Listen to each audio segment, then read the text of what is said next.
Donc, on va essayer d'avoir une petite réflexion ensemble pendant quelques minutes sur la paracha de cette semaine. Parashat Vayochi. Vayochi, donc, c'est la dernière paracha du livre de Bereshit. Et oui, ça va vite, hein. On est déjà en train d'arriver au livre de Shemot. Vayochi, donc, avec beaucoup de choses fondamentales qui se passent à l'intérieur. La première, c'est ce fameux moment dans lequel Yaakov va retrouver donc ses petits-fils, c'est-à-dire les enfants de Yosef, et va les bénir.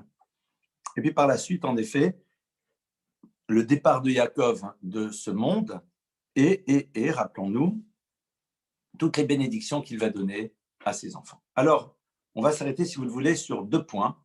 Le premier, c'est lorsque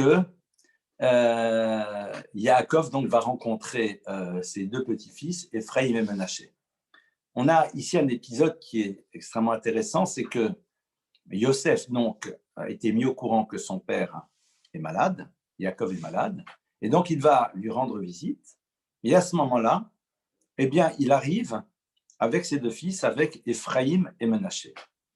Et Yaakov va accueillir ses petits-fils, évidemment, et va décider de les bénir. D'ailleurs, nous allons voir que un peu plus tard, il va réunir tous ses autres enfants et va les bénir. C'est quoi cette histoire de bénédiction et surtout comment ça se passe? Alors au niveau d'Ephraïm et de Menaché, ça se passe de manière très intéressante puisque tout le monde connaît évidemment ce que la Torah nous relate à ce sujet, c'est que lorsque il va bénir Ephraïm ou Menaché, eh bien, il va intervertir ses mains. Et je vais vous prendre, si vous voulez, le texte. J'aime bien lire les choses dans le texte. Eh bien, le texte nous dit la chose. Donc, Vaïshlach Israël et Tiomeno Vayachet al Rosh Ephraim Veuatsaïr. Il va mettre donc sa main droite sur la tête d'Ephraïm alors que c'est le plus jeune, et la main gauche sur la tête de Menaché. Si Kaletianav, il a interverti ses mains, car Menaché était l'aîné. C'est-à-dire que Menaché, le premier fils que Yosef a eu avec Osnat, ils sont l'un face à l'autre, et normalement Menaché est à la gauche, puisque ça va être la main droite de son grand-père, et donc normalement le grand-père doit mettre la main droite sur la tête de Menaché, la main gauche sur la tête d'Ephraïm, et puis après les bénir. Or là, le texte nous dit, hop, il intervertit ses mains, il met la main droite ici, la main gauche là. Or, nous savons que dans la tradition juive, la notion de la droite, c'est la notion donc de la force, c'est la notion de la puissance. Et donc, il est en train ici d'indiquer quelque chose. Ce qui est intéressant, c'est qu'il y a un dialogue qui s'engage en ce moment-là entre Yosef et son père. Yosef est en train de dire à son père, mais tu te trompes, et le père dit, pas du tout, je sais parfaitement qui est l'aîné, mais je sais ce que je fais. Ephraïm va avoir un rôle très particulier à jouer dans l'histoire, c'est pour ça que je le bénis de cette manière. Ce qui est intéressant, c'est que le texte va nous dire Becha, Yevarech et Israël les morts. Il va dire Becha. Alors je lis le verset Va Yevarachem Bayomao les morts. Il va dire il va les bénir ce jour-là en disant Becha Yevarech et Israël les morts. C'est à toi de cette manière-là que Israël va bénir en disant que Dieu te mette comme Ephraïm et comme Menaché. Rachi sur place nous dit et confirme bien ce que le verset dit, c'est-à-dire il n'y a pas de doute. Rachi nous dit Haba le barech et banav, celui qui va bénir ses enfants, barechem bebirkat, il va les bénir de cette manière-là. Et veyomar ish libno, il dira à son enfant Yosim Elokim qu'Ephraïm vechim naché, que Dieu te mette comme Ephraïm et comme Menaché. Donc ça veut dire que la Torah, c'est un verset de la Torah qui nous dit que quand on bénit nos enfants le vendredi soir, eh bien, on leur dit Yosimcha Elokim qu'Ephraïm vechim Menaché, que Dieu te mette comme Ephraïm et Menaché, que tu deviennes comme Ephraïm et comme Menaché. Alors, évidemment, la question, elle se pose, pourquoi comme Ephraïm et comme Menaché? Qu'est-ce qui se passe? Et là-dessus, je voudrais vous proposer un certain nombre de lectures qui sont toutes complémentaires et qui nous font prendre conscience de, au fond, c'est quoi la bénédiction qu'on doit donner à nos enfants, qu'est-ce qu'on doit leur souhaiter. Parce que c'est vrai que Ephraïm et Menaché, vous savez qui c'est, mais allez dans la rue, demandez à n'importe qui, est-ce que vous connaissez les gens de la Bible? Oui, vous connaissez Ephraïm et Menaché? Il y a de fortes chances qu'ils disent non.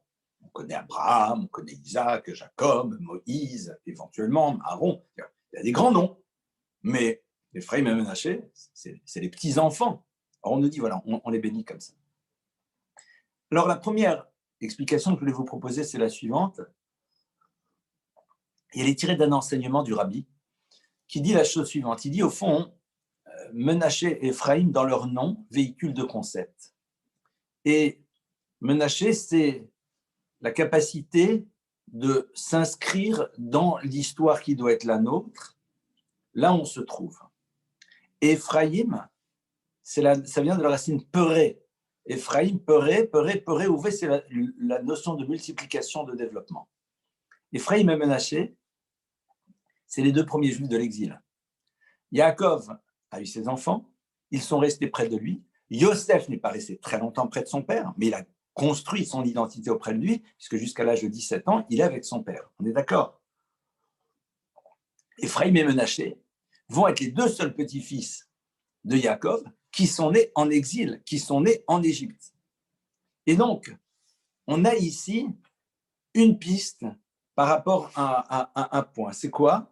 C'est que, est-ce qu'on demande dans l'exil à juste garder notre identité, et ce qui est déjà génial, ou est-ce que ce qu'on doit avoir en tête, c'est non seulement garder notre identité, mais surtout se développer, construire quelque chose de particulier là où on se trouve. C'est-à-dire, est-ce qu'on protège notre identité, ou au contraire, on développe quelque chose? Et le rabbi donne, tel que je l'ai compris en tout cas, cette lecture, il dit, voilà, au fond, Yaakov dit que le juif, justement, pour maintenir son identité, ne doit pas juste la maintenir, mais doit chercher là où il se trouve à développer tout ce qu'il peut développer, à faire émerger tout ce qu'il doit émerger. Il n'est pas là juste en protection, il est là en développement. Ça, c'est déjà la première idée que j'avais envie de partager qui est très, très intéressante. Maintenant, on va essayer de voir d'autres choses. Regardez, on va essayer de se représenter la scène. On est d'accord? On a ici Ephraïm et Menaché. Ce sont les deux petits-fils. Ils ont face à eux leur père et leur grand-père. Ils se rendent bien compte que c'est un moment très particulier. Yaakov, qui est quand même un des trois avotes, le patriarche, il va les bénir. Donc, quand vous vous retrouvez dans une situation pareille, évidemment, vous êtes dans un état, d'une certaine forme de tension intérieure. Comment ça va se passer? Qu'est-ce qui se passe? Et moi, je vais me mettre à la place des enfants. Notre papa, Joseph, qui nous connaît, notre grand-père, on ne connaît pas vraiment, quoi. Notre papa dit, voilà, il y a Menaché qui est l'aîné, tu te mets ici, à gauche de ton grand-père, comme ça, il va mettre la main droite sur ta tête. Ephraïm, tu te mets ici, comme ça, il va mettre la main gauche. Bon, il y a l'aîné, il y a le second, chacun sait qu'il a une place. Parfait. Et puis là, moi, je suis l'aîné, je suis Menaché, et je vois que mon grand-père prend sa main droite, et au lieu de la mettre sur ma tête, il la met sur la main de mon frère. Et le contraire. Ma réaction immédiate, c'est de dire, mais Ephraïm, lui, à la limite, il est très content. Il dit, ah, mon grand-père me considère, etc. Or, ici, il n'y a personne qui parle. Le seul qui parle, c'est Yosef. Yosef dit à son père, tu sais, papa, hein, si je l'ai mis là, c'est que c'est lui l'aîné. Le père lui dit, je sais, mon fils, je sais ce que je fais. Et Yosef se tait. Mais ce qui est intéressant ici, c'est que on aurait pu imaginer l'aîné, lorsque le grand-père se trompe, dire tu te trompes, et lorsque le père intervient, le cadet dit à son père, mais laisse-le faire, si grand-père a décidé qu'il veut mettre la main droite sur moi, il sait ce qu'il fait. C'est un enseignement que j'avais entendu il y a très très longtemps de mon premier prof de Gemara, du Rav Lederberger, d'accord, c'est mon premier enseignant de Gemara. Il me disait, c'est un enseignement que j'ai entendu quand j'étais encore à l'école et que j'essaie de repenser, de retravailler un tout petit peu, parce que l'idée, je la trouve au fond très intéressante. Derrière ça, qu'est-ce qui se passe? Eh bien, on a le silence, c'est-à-dire un respect profond pour le père et le grand-père. C'est-à-dire que des deux côtés, les enfants disent, nous, on n'intervient pas. Pourtant, on aurait pu imaginer que l'un dise, mais je ne suis pas d'accord, c'est pas moi, c'est lui. L'autre dit, mais attends, mais laisse, mais non, je suis désolé, s'il fait comme ça, laisse-le. D'accord? Aujourd'hui, c'est ce qu'on aurait pu imaginer. Ouais, je ne comprends pas. Hein. on se tait. On a peut-être ici une idée. C'est qu'on bénit nos enfants d'être comme Ephraïm et Menaché, en vérité, on se parle à soi-même. On se souhaite d'avoir des enfants comme eux, qui ont une relation de confiance telle que même dans une situation pareille, ils nous disent, nous, on est des enfants, on vous fait confiance. Vous savez ce que vous êtes en train de faire. Grand-père, tu es en train de faire ça, papa te dit peut-être qu'il faut faire autrement, grand-père lui dit, je sais, mais laisse-moi faire.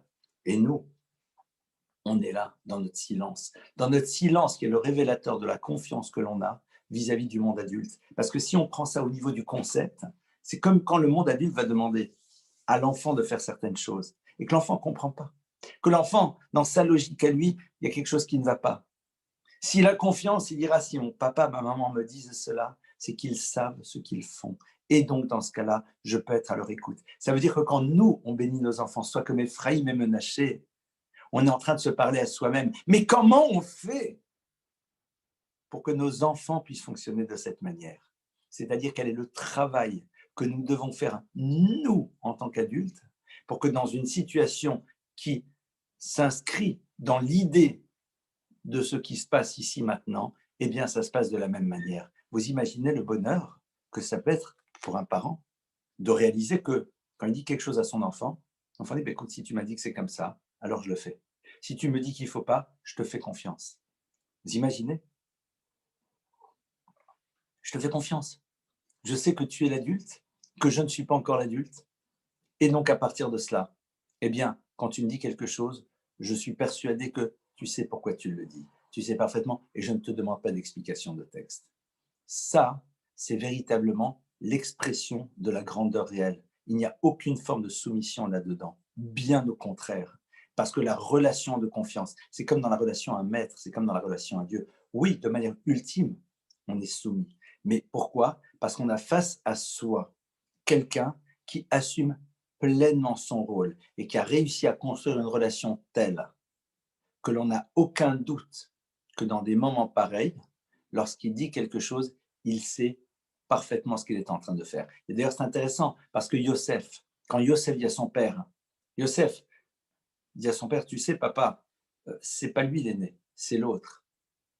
Il lui donne juste une indication. Le père dit, je sais, mais je sais ce que je fais.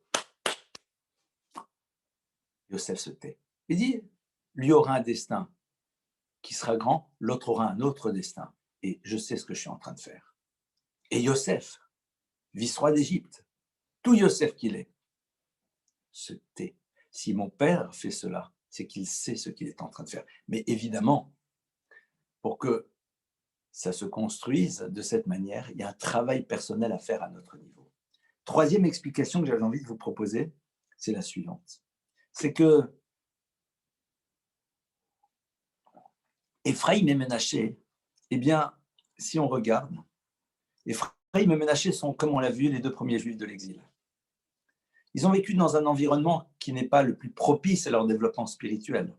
Évidemment, en pleine Égypte. Et l'Égypte de l'époque, c'est pas banal. Et qu'est-ce que va dire leur père? Leur père va dire, pardonnez-moi, pas leur père, je suis désolé. Que va dire leur grand-père? Il va dire, Ephraïm o Menaché Kirouven ve Shimon Yuli. Il va dire, Ephraïm et Menaché, mes deux petits-enfants, enfin il y en a d'autres, mais vous, là, les deux petits-fils, enfants de Yosef, Kirouven ve Shimon Yuli. Vous êtes considérés à mes yeux comme vos oncles Rouven et Shimon, c'est-à-dire je vous mets au même plan d'égalité que vos oncles. Et d'ailleurs, ça va avoir une incidence, puisque en terre d'Israël, la tribu d'Éphraïm, la tribu de Menaché auront droit à un héritage. Alors que normalement, c'est au niveau de la génération précédente que ça doit se passer. Ils vont prendre, Yosef va se subdiviser, Éphraïm et Menaché. Qu'est-ce qu'il est en train de dire au fond ici, Jacob? Jacob est en train de dire au fond, Ephraïm et Menaché, vous avez réussi à vous hisser spirituellement au même niveau que la génération d'auparavant. Et c'est ça qu'on commence à souhaiter à nos enfants, qu'on les bénit. Non pas que vous soyez les meilleurs, mais que vous ayez comme objectif de grandir spirituellement. Et cette grandeur spirituelle, que vos points de référence soient dans les générations qui vous ont précédé, qui sont plus proches du Sinaï, donc évidemment plus élevé, parce que le point de référence, c'est le Sinaï, le lieu de la révélation de la Torah. Plus on s'éloigne du Sinaï, moins on est impacté par la parole du Sinaï. Et donc, les générations d'avant sont plus proches du Sinaï, donc ils ont une dimension supplémentaire.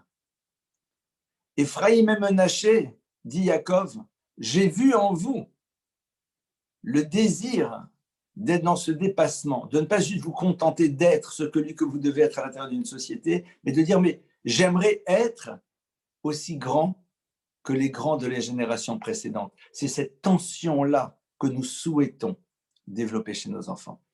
Et ce qui est très intéressant, c'est que, en plus de cela, Ephraïm et Menaché partent avec un vrai handicap. Ils sont les Juifs de l'exil. Et donc, Yaakov les bénit et nous dit, bénissez vos enfants, qu'ils soient comme eux. Parce que eux, c'est quoi? Et c'est important d'avoir conscience de cette idée. Eux, ils sont le prototype de ces personnes qui n'ont pas utilisé le prétexte de la difficulté pour ne pas devenir ce qu'ils devaient être.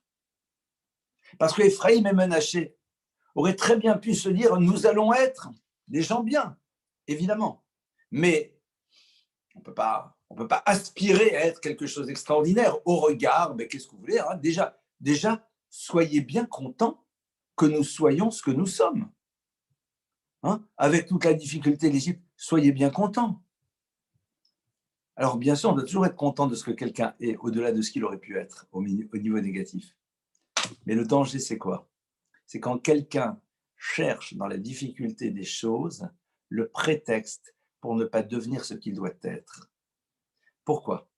Parce que lorsque dans la vie, on trouve dans le prétexte de la difficulté la raison pour laquelle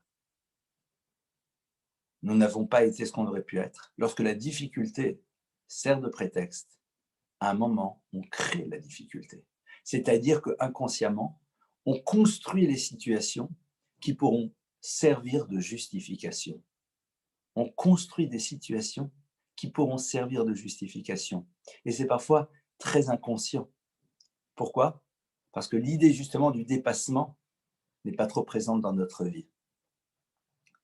Et c'est quelque chose qu'on voit de manière très simple. Hein. Allez, le matin, il faut se lever. Et on va se dire, là, j'ai un peu le rhume et il pleut dehors. Donc, c'est peut-être pas très bon, c'est peut-être pas une bonne chose. Il faut faire attention à sa santé. Ok, tu as raison. Mais sois honnête. Est-ce qu'elle t'intéresse pas un petit peu, cette pluie? Est-ce qu'au fond, elle ne te permet pas maintenant de te sentir moins mal de ne pas avoir fait ce que tu devais faire? C'est comme dans les couples. Au regard de la manière dont l'autre fonctionne, mais qu'est-ce que vous voulez que je fasse? C'est-à-dire, tu utilises ta difficulté, qui est le fonctionnement de l'autre, pour pouvoir justifier de ne pas être ce que tu dois être et aller au-delà même de tout ce que tu devrais pouvoir être. C'est une notion de dépassement. Ephraïm et Menaché, qui ne se contentent pas, ils disent, mais ok, on est Égypte, ok, on est grandi en Égypte. Alors ça va peut-être être plus compliqué. Mais l'objectif, c'est ça. L'objectif, c'est ça. J'ai grandi dans telle famille, j'ai grandi dans telle chose, etc. Et donc, voilà un petit peu ici un enseignement que je voulais partager avec vous par rapport à ces bénédictions d'Ephraïm et de Menaché. Et évidemment, à partir de cela, on va peut-être penser autrement. La manière dont on va bénir nos enfants vendredi soir. Yosim Elohim Kefraim Vachim Naché. Développe tout ce que tu dois développer là où tu te trouves. Ne te contente pas juste de préserver, mais développe. Ephraïm ou Menaché, eh bien, c'est aussi le juif de l'exil qui n'utilise pas le prétexte de l'exil pour ne pas devenir ce qu'il doit être. Ephraïm et Menaché, c'est la construction d'une telle relation avec nos enfants qu'ils sont capables d'être dans une réelle confiance par rapport à ce que nous exprimons. Et évidemment, c'est un très très beau challenge qu'on nous propose toutes les semaines vis-à-vis de nos enfants. Je vous souhaite une très très bonne journée et Shabbat Shalom par avance à tout le monde. Kol Touv, plein de bonnes choses. Merci encore et encore d'avoir été présent dans le cadre de ce cours. Quelqu'un me demande est-ce que je suis disponible pour répondre à une question par téléphone? Oui, je laisse mes coordonnées téléphoniques, puis de toute façon, ce n'est pas un secret. c'est le 06 12 36 24 04, 06 12 36 24 04. Voilà, si la personne qui voulait me poser la question a envie de m'appeler pour me poser la question, avec grand plaisir. Et donc, je vous dis évidemment à tout le monde, Shabbat Shalom et plein de bonnes choses, Bezrat Hashem.